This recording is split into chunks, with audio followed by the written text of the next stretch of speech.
You are now tuned in to the GNWY podcast. What's going on, everybody? Thank you so much for tuning in to this episode of the GNWY podcast. Do not forget to like, rate, review, subscribe, do all the things so we can be able to get people's stories out more effectively. And I would just like to give a shout out and reminder. Go get your copy of The Social Spark. 43 authors of amazing stories and how they use social media to impact the world in a positive way. Go get yours today on Amazon and everything, Kindle, all the things. So, speaking of social media, everybody, if you can give a warm welcome to this guest. He's a motivational speaker too. I'm gonna speak it, and he's a content creator, rapper. He's a physical coach or what do we call it? Personal trainer, and he's all the things, man. Wonderful person. Been knowing him for a while. Make some noise for our good friend Michael Osby, everybody. Yes, sir, bro. Appreciate it, man. Appreciate the intro. It's good to see you, man. Yes, sir. For one, you've been blowing up, bro, on social media, and I've known you for 5 years, and you were not here where you're at now, and you still are this humble, amazing guy. Appreciate that. How do you contain yourself, bro? You should be popping out of your shirt like crazy. Man, it's really a God thing. I started posting about 6 months ago. He's really blessed my page, and it's been able to bless a lot of people, help a lot of people. Yeah. It's been a good time. It's a lot of work, but I like doing the content and be able to like be a light in this dark world. So. Yeah, man. Okay, so aside from obviously your accomplishments and stuff, bro, give us a 30-second, elevator pitch of who you are and what you do. Yeah, so name's Michael Osby. Grew up in Edmond, been in Oklahoma my whole life. Grew up playing sports. Yeah. Grew up in church, fell away from the faith. Came back to God slowly, like 2019, started getting interested again. Yeah. 2022 is whenever I gave my life back to Christ, and from there, just been able to like be obedient to what He's called me to do, and just pursue Him the best way I can. Yeah. And just building kind of like businesses and things from that. So. Businesses plural, and tell everybody how old you are, bro. 23. 23. You are a young man, and you've got how many businesses? Or that you're planning on starting? Towards end of the year, I would like to have 4. 4 businesses. Yeah. And how many do you currently have right now? 1. Got you. And that is personal training and my ebook I just put out. So ebook, bro, and you're an author? I left official. that off the intro, bro. And an author, everybody. Okay, so how did you get started in the fitness world? We'll start with there. Yeah, so growing up, I was pretty overweight, and I got a lot of crap from people. I wouldn't say like bullied, but it was like lighthearted like comments and stuff about my weight. Kind of got to me. So once I stopped playing sports freshman year, I started gaining weight, and then from there, it was just something that like set me off. And then I was just like, all right, I'm done with this. Yeah. So I started going to the gym, and then from there, I kind of just, I wouldn't say it's obsessive, but gym is like part of my life now. It's something I like enjoy to do. Yeah, man. And it's something I want to do like full time eventually. I mean, obviously you're jacked, bro. So yeah, so what was the obviously stuff that people were saying about you and everything kind of lit a fire in you to change it, but like that also takes like a whole mindset change of like taking discipline. You know what I'm saying? So so what was that whole system like? Was it just like every day you're like, forget what they said, or what was the discipline part? So there was one. I'll tell you like a funny story. Yeah. So my brother Austin played league soccer for a while, and he had a teammate, and his dad would always give me like a hard time because every game I would buy Snickers and M&Ms, and I had them in my pocket. So over time, he like started seeing that, and like every time he would see me, he's like, "You got candy in your pocket," and like as a kid, I was like, "Okay, is he like saying this to be funny, or is he actually like being serious?" But like I started realizing, I was like, "Okay, like." It might be an issue, Yeah. So then from there, it was the summer of. I wonder if you watched the Major Payne. You remember that Major Payne scene? No. He's like, you got a piece of candy in your pocket?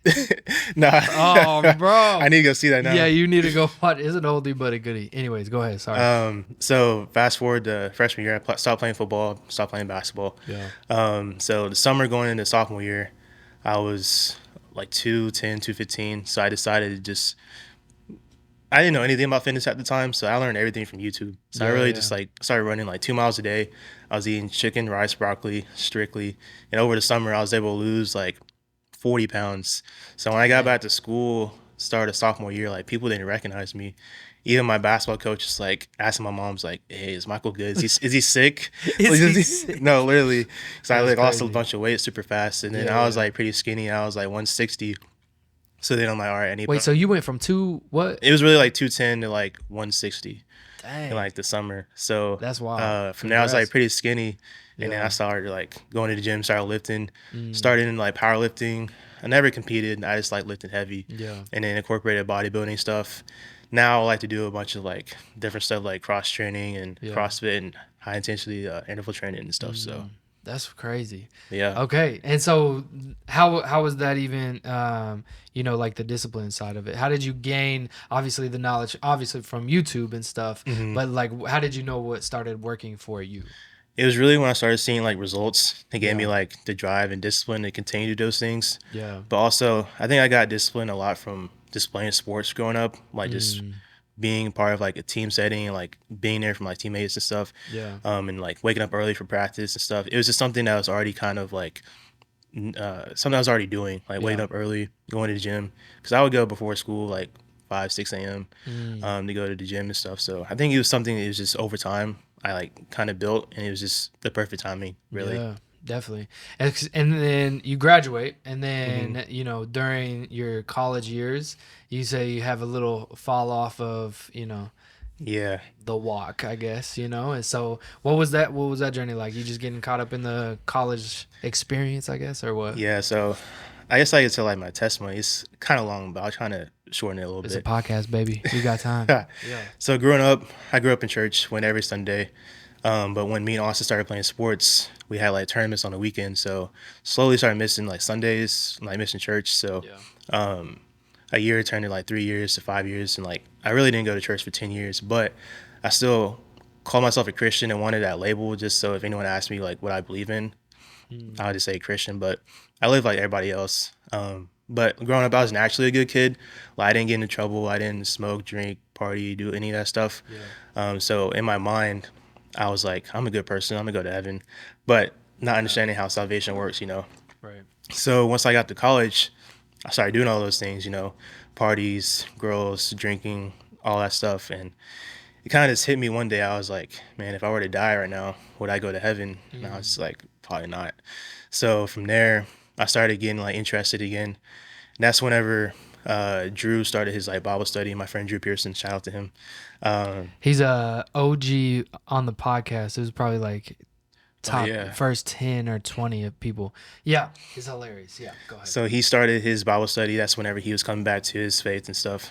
So that was a good time. I would go to Bible study and then like go hang out with a girl afterwards. Like it was not good, but it was a good planted seed for sure for me, like in terms of getting back to my faith and stuff. So from there, we started going to church as a group, all of us. So we end up. Y'all go everywhere as a group, bro. That's not even just a church. Yeah, but yeah, go ahead. So the first church we went to had a falling out, so left that church. Second church we went to, a situation happened that we didn't agree with, so we ended up leaving there. Yeah. So after those two situations happened, I kind of had like some church hurt for a little bit. I didn't really trust the church, and I was like, man, is this even real? Yeah. So I was still like curious. So I still was reading my Bible and stuff, but I wasn't in like church or anything. So I'm gonna fast forward to like the week that God really like revealed himself to me and it like made it real. So let's say it was like Monday. I was gonna go hang out with Drew, but he wasn't free, so he was like, give me like an hour. So to kill time, me and my brother went bowling, and this was the summer we were kind of like grinding bowling. We go every week. So we were like Grinding bowling? yeah, What do you mean? we were going like every week. We were pretty good. Like we got spin down and I've all never that. heard this term, grinding bowling. So But I just yeah, want to make sure I know what's going on. Yeah. for sure. But we were like pretty good. For sure. And there's like this family next to us, and they're like hyping us up, like, bro, y'all are good and stuff. Yeah. So we were just like Because talking. we're grinding bowling, dude. Yeah. So then it was cool conversation. Yeah. Like we said bye and stuff. So like 2 days later, me and Austin decided to go get like physical Bibles. So we went to Mardell's, and we saw one of the sons from the bowling alley there. He was like, "Didn't I see y'all bowling like a day or two ago?" Yeah. We're like, "What's up, man?" Started talking. And he was like, "You guys go to church around here?" And Austin was still going to People's at the time. I wasn't going there anymore, but he was like, "Bro, come to like New Song with me." And he was like a stranger. I was like, "Bro, should I even go to church with him on Sunday?" But I ended up going, and I ended up loving it. So that's where I'm at now. New Song Church, Edmond. Okay. So then that same like kind of interaction, me and Austin went to go check out our Bibles, and there was like this sweet like older lady that checked us out, and she was saying to us, she's like, when you two young men walked in, like there's something different about you, Like I knew God like had a plan for you guys. So she like laid hands on us to pray for us. And that was the first time anyone's ever prayed over us. So that was like really cool that we got to experience that. Yeah. And then that same thing happened with the guy, seeing him. So that was like the first day. It's like a day or two later, the exterminator comes by my house. He does his regular spraying. We've known him for years. He's been spraying our house forever. But at the time, me and my brother were doing like a Google review business, and we were explaining to him how it works, how we can help him grow. And he was telling us how he's a one-man show, and he's like happy where he's at, so he doesn't really need any more like business. Yeah, and we like say like respect. We didn't try to sell him or anything. Respect. So then as he was leaving, my mom was walking him out. He was like, God's like really blessed you with some amazing sons. Like most salesmen try to like sell me, impress me, and they like respected like what I said. And he started like getting teary eyed and like started crying because he was like, I wish my sons were like yours. Like mine are in prison for these reasons, and God's really like blessed you with some good sons. So she like came in and told us that, and that was really a cool moment as well because like the other stuff happened like a few days earlier. So it was really just like God like putting all these situations in place for us to like take it seriously. So then a day or two later, I was at the gym. I saw this guy I've known since like middle school. I always knew he was like a solid believer, but he never brought up his faith or anything whenever we would like talk or whatever. Probably because he knew how I was living and stuff. But I ended up seeing him, and he was like, "Bro, what are you doing Tuesday night?" I was like, "Nothing." He's like, "Bro, come to church with me." I was like, "Okay." It was the gathering at Crossings that they do. So I went with him. It was a good time. So it's really just like all these situations happened that week.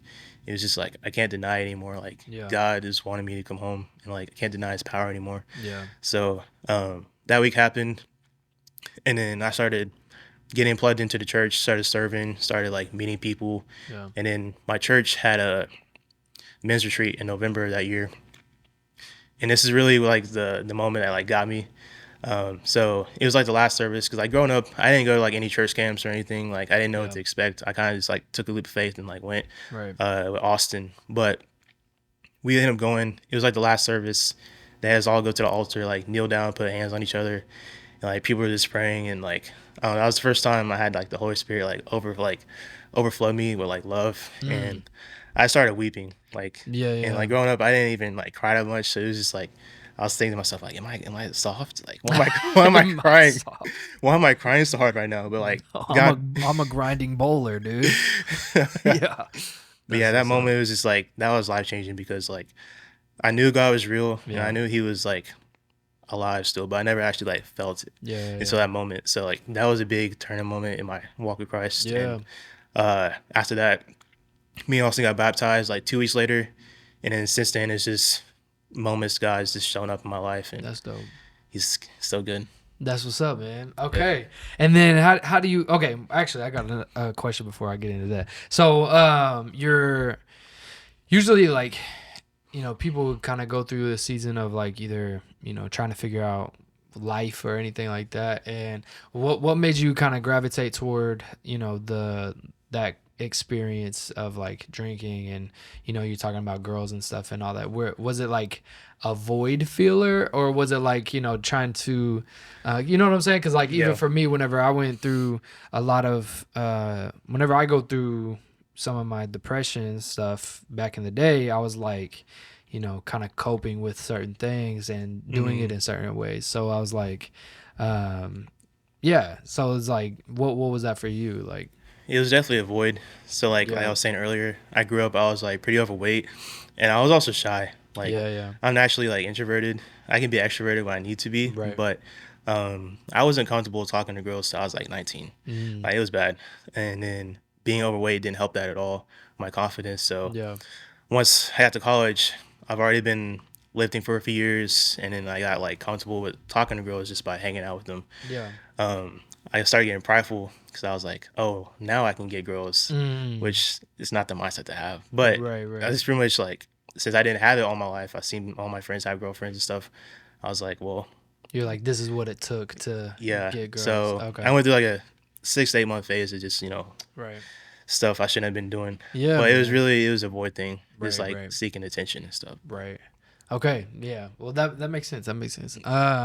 So man, your vulnerability even on your your social media is super dope too. So something that I actually wanted to get you on the podcast for, because like I think it's dope. You're pretty vulnerable about like getting into or overcoming like porn addiction and stuff like that, and that was stuff that I went through as well, and I was like, I gotta get bro on, because not a whole lot of people are talking about it, you know what I'm saying? And like it's I think that obviously people are ashamed of that kind of thing, and then not a whole lot of people are brave enough to talk about things like that. And so yeah, man, I want to know kind of what led you. Obviously your faith helps you and everything like that, but what's some things practically that you put in place to overcome that? Yeah, so I was exposed to porn when I was like 10. Yeah. And I can still like see it like vividly to this day, how it happened. And it just started with like one time that led into like a 10-year addiction. Yeah. So like my journey with pornography has been kind of weird. I've had like ons and offs of it. So like the first time I was able to get off for like a year was based off of kind of like my pride. I was just to see if you could do it. Yeah, that, and like I was like, well, if I'm hanging out with all these girls, like I don't need to do that, So it was like, it was kind of bad, but that was the first part of it. And then once I got closer to God and stuff, I just realized like this is not something I should be doing. Right. And it's not something that Jesus would want me doing. It's not like something that is giving me any type of benefit if you really think about it, Right. It's really just something that holds you back, and something that the enemy just keeps a stronghold on you to keep you in bondage. So right. So yeah, what was the question again? I'm trying to remember what you said. Well, what are some things practically that you put in place, to be able to overcome that? Yeah. So main thing was just like being aware of like what your triggers are. Like what are some things that like get you going, and making sure like you have things. Are you okay with saying like what yours are?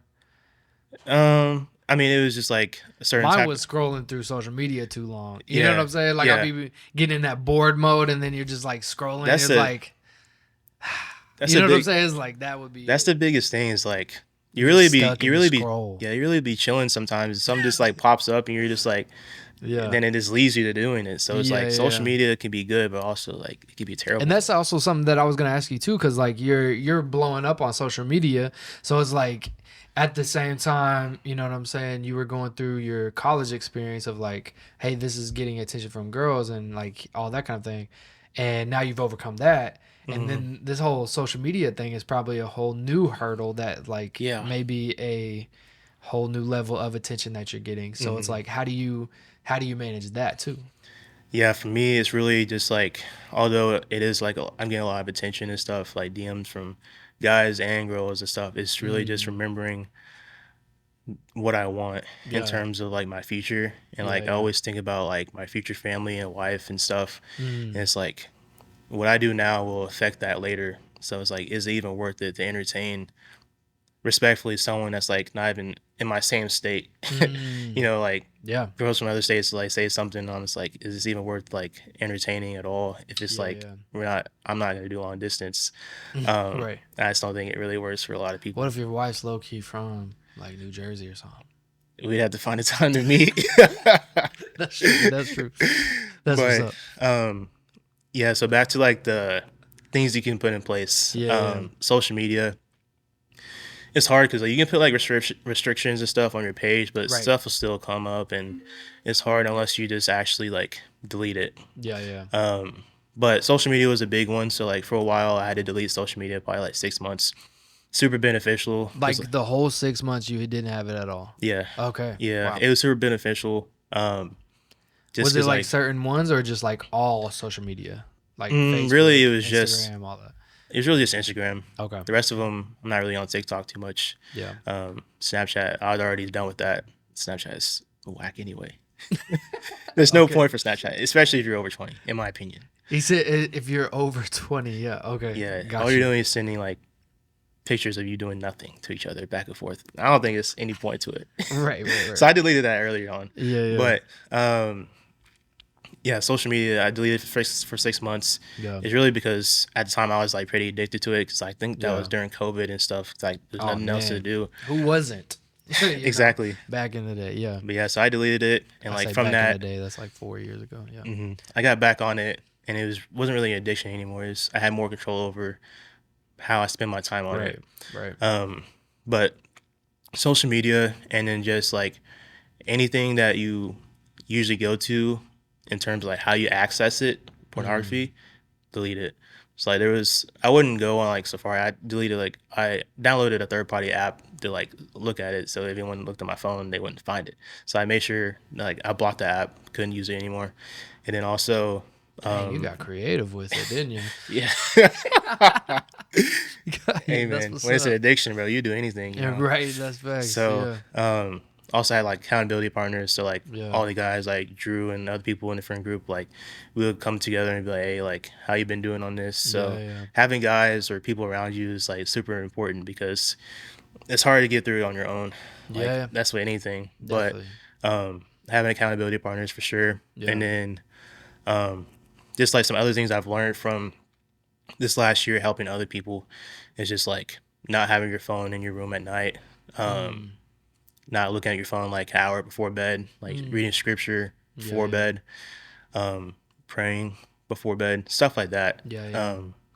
But it's really, I say like the biggest thing that helped me was just like understanding like God's grace for us and like knowing that like although during the process you're like you will slip up, you're not gonna be perfect. Like it's an addiction. Like you're gonna probably slip up on the way of like becoming free from it. But it's like understanding that God like died for us so that we can be free from this sin. Like we shouldn't have to experience like this addiction. And like with that, it kind of just like opened my eyes to like the power of Jesus and like how he's already conquered everything for us. So if he did, I can overcome it too. So Yeah. Definitely, man. That's beautiful. And so like you gave some good points on how not to, fall victim to it, you know what I'm saying? And so I think that is good that more people are speaking up, and like I was saying, that's why I wanted you on the podcast because not a whole lot of people are. And so this led you to writing an ebook, right? Is that the same kind of topics, or is this more like life, or what is that? So I got the idea because when I posted my testimony on me overcoming my pornography addiction, it got like over 500,000 views, and like I had like 500 or so DMs from guys like asking for more advice and more help and just more questions. So I was like, bro. thanks, dope. man. So I was like, there's only so much I can say in a DM. So I was like, let me just put out a resource for people to go to like actually read like what they can actually do to like overcome this.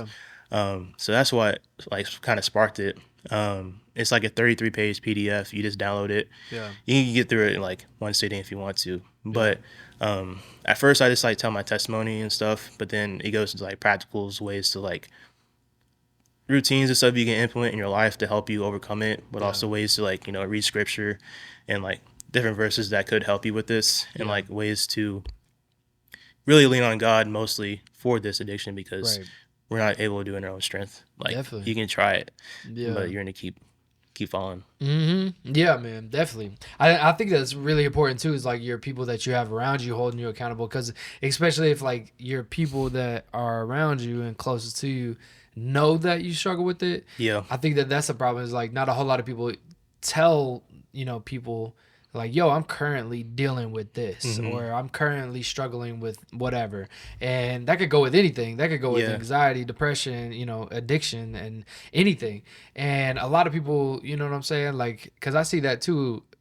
It gets to the brink of I am about to do something, and then I'm going to reach out for help. It's like we need to challenge each other to be able to, have the accountability before something gets bad or something gets to, I'm about to slip up or something like that. You know what I'm saying? Like, Yeah. and I think for me too, in a personal way, is like, I grew up an only child, so I didn't really have a whole lot of people. And so I'm kind of even now getting used to like actually intentionally reaching out to my friends Yeah. and be like, yo, how are you doing? I know you're boom, boom, boom. You know what I'm saying? Or like, I know you had a hard week or whatever. You know what I'm saying? Like, all those check-ins is highly important, I feel like. And so I think that is dope. That's why I think your group is so, it'd be cool to have all of y'all on the podcast all That'd at be once. sick. That'd be hilarious. But you know what I'm saying? Like, I think that a lot of people, could see, like a good example of what like a good community does for somebody, to be able to overcome. Because I bet if you didn't have anybody, even your brother or even, Drew or anybody like that, it's like it would be a lot harder to walk through life. 100%. You know what I'm saying? And so, so yeah, man, I'm really proud of you, bro. And Appreciate so, that. yeah, we've been through a lot of ultimate frisbee together, and Yeah, I do it again. And we didn't even, me personally, I didn't even know. So this is also me being like, I apologize, bro. Like, I should have been intentional too, just asking how people are doing, even when people say they're fine. You know what I'm saying? Yeah. Like, bro, How are you doing? Yeah. And so yeah, bro. But I'm super proud of you, man. And so tell us what's next after the ebook and everything. Yeah. What's the goal and what's the future look like for Michael? So yeah, I got done with the ebook. So next, right now I'm working on like an online huge. community Yeah. for like Christian men. Yeah. So it's gonna be like a school platform where you pay a certain amount a month and you'll be able to get like access to like our private group chat. We'll have like daily Bible studies or daily Bible verses. We'll have weekly calls, like Bible studies or prayer sessions, or I want to get like guest speakers on to share testimonies and stuff. So like different calls every week. And then everyone will be put into like an accountability group for whatever you're like looking for in terms of like, say it's faith or like fitness or like pornography. We'll like group people together so that you're able to have accountability, because a lot of people don't have that accountability. Definitely. They're trying to do this faith walk on their own. It's just like not the way to do it. Jesus calls us to like, have people around us. So we're gonna have accountability groups and stuff. And then with that, you just be able to disciple each other and just grow from each other online, because a lot of people don't have like in-person community. I still definitely recommend having like in-person community. Like, I think you should be in church. I think you should be part of like small groups. But if you don't, and if you're not comfortable with it, I think something online to start with is good. So that's what I'm doing next. I'm working on it now. It should be launching this like next week or so. So the first like 10 to 12 people will get in for free. So if you're looking out for that, make sure you get in first. First 12 for free. Yeah. Michael Osby. Come on, let's go. Yes, sir. So then after that, I'm working on a clothing brand. So I was able to order the samples a few weeks ago. So those should be coming in. Is this going to be like a gym style, or it's like it's going to be streetwear and like gym wear. Gotcha. So you can wear it at the gym if you want, or it can be like streetwear. Yeah. So I kind of want to start really streetwear just so anyone could wear it. I don't want to limit myself just to gym wear, because then that limits the people that can reach. Right. But it's gonna be like streetwear. But honestly, you can rock the street. Yeah, it's gonna be like oversized tees and stuff, so it can be like a pump cover or something. Pump cover. Yeah. Yeah. Yes, sir. Okay, let's go. So yeah, that should be. I'm hoping to have it done within the next few months, because I have to do the photo shoot, set my website. Are you allowed to drop the name of it yet, or no? I don't want to say yet. Yeah. That's fine. Yeah. But yeah, I'm pretty excited for that. Lookout. Yes, sir. Lookout. Yeah. And then lastly, towards the end of the year, probably like fall time, I'm gonna lock back in on my personal training, online coaching. Yeah. I'm still certified now. I just haven't really promoted it, because I feel like the other stuff I'm working on right now is more important, especially the ebook and the community. Yeah. But and that community can help too, like whenever you come back around for the personal training. So yeah, that'd be fire. So, but yeah, that's it, man. That's what's up. Okay, so you have a busy year, bro.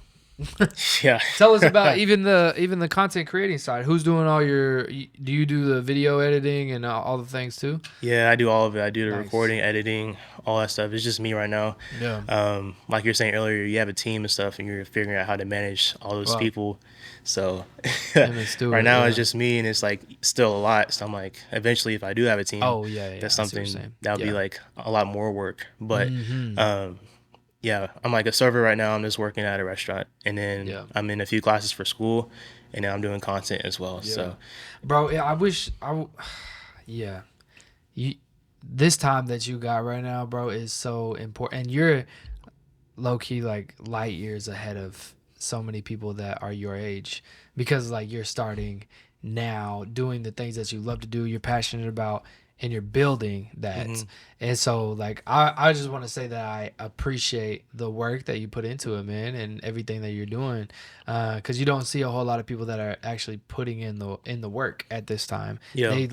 They're wanting to just kick it, or they want to, figure it out or whatever, but it's like you got to still try stuff during this time to figure out what you're great at and what you love to do and what your passion is. So it's like, bro, you're killing it, bro. thanks, man. Yeah, I man. appreciate it. It's really a God thing. Like he's just put a lot of like discipline and like drive in me to like, want to be the best person I could be. Yeah. Be the man of God he's called me to be. So yeah, I appreciate that. Yeah, man. Dope. Well, I appreciate you, man. Thank you so much for your time as well. So, okay. So I usually leave the guests telling the audience something that they usually live by. What is it? Some quote or something that you wrote in your ebook? I don't know, but something that you wake up in the morning and tell yourself, or something that you just live your life by. If you want to tell people what that is and then where they can follow you at. Yeah. So really, now I just live my life for Jesus. He's the main reason why I am where I am today. And I just wake up every day knowing that he has a plan for me, and I just need to walk in his spirit to be able to fulfill those things in my life. So I'm just super grateful for everything he's done for us. And just like, I don't deserve anything that I have. We all deserve to go to hell. And it's just like, Jesus paid the debt for us for sin. So I just live my life knowing that and wanting to please him as much as I can. And where can they follow you at? On Instagram at Michael Osby, MICHAEL_Osby, OSBY. And what's your rapper name? Yeah, you can find me on Spotify, all platforms. YBSO is my last name backwards. I couldn't think of another rapper name, so. Bro, the way I didn't even realize. I was like, what is this? And then it's your name backwards, bro. That's fire. Yeah. Yeah. And then shout out to the Advantage 3. Yeah, stream Advantage 3 on all platforms. Yeah. My boy Drew P and Lazy G Gavin. Lazy G Gavin. How did he come up with that? I don't know. I think they came with it years ago. I think one day Gavin was like pretty lazy. I still want to know what. Right. I still want to know how Drew came up with his droop. Where's the P for? Oh, Pearson. Yeah. Duh. Wow. Okay. Wow. Yeah, we're gonna have to have all of y'all on and discuss your rap names. So that's incredible. That'd be fun. Bro, I'm telling you, man. Yeah. Anytime are y'all working on anything right now? Not right now. Drew's still releasing his music for the rest of the year. Right. But Okay. eventually, if Advantage 3 continues to do well, we might put out another album for fun. Yeah. Not sure yet, but Bro, might as well. Why not? The Advantage it's a lot of 4, work.